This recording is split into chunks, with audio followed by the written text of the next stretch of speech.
Spoločnosť Tesco vyhlásila pred 2 rokmi plán zodpovedného susedstva. Vyjadruje 4 základné oblasti: ochranu životného prostredia, podporu zdravého životného štýlu, našu férovosť a čestnosť a to, že chceme byť lokálni. Predovšetkým chceme znížiť uhlíkovú stopu, to je veľmi dôležité, a chceme viesť našich zákazníkov, ale aj zamestnancov k tomu, aby šetrili životné prostredie, aby si uvedomovali, ako je to dôležité.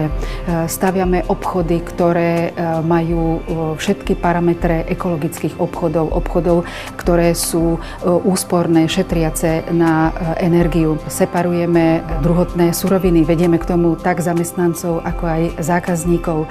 Dávame im alternatívy, aby popri igelitových taškách mali možnosť siahnuť aj po tých, ktoré majú prívlastok ekologické. Cielene sa sústreďujeme na projekty, ktoré vítajú neziskové organizácie a komunity, kde pôsobíme. Napríklad Tesco Beh pre život, séria nesúťažných behov, ktoré sme poprvý raz spustili pre širokú verejnosť v Lani na podporu zdravého životného štýlu. V boji proti rakovine sa pomáha práve aj získaním finančných prostriedkov. Našim partnerom je nadácia Výskum rakoviny. Tesco pre zdravšie mestá, to je ďalší projekt.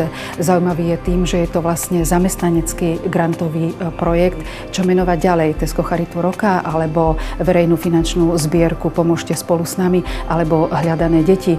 Je to projekt, ktorý získal veľkú popularitu verejnosti ako aj médií, keď sme ju pred 3 rokmi spustili za podpory ďalších našich partnerov, a podnes napríklad v obchodoch sú tabule, žiaľ s fotografiami detí, ale taký je život a chceme v tomto smere pomáhať.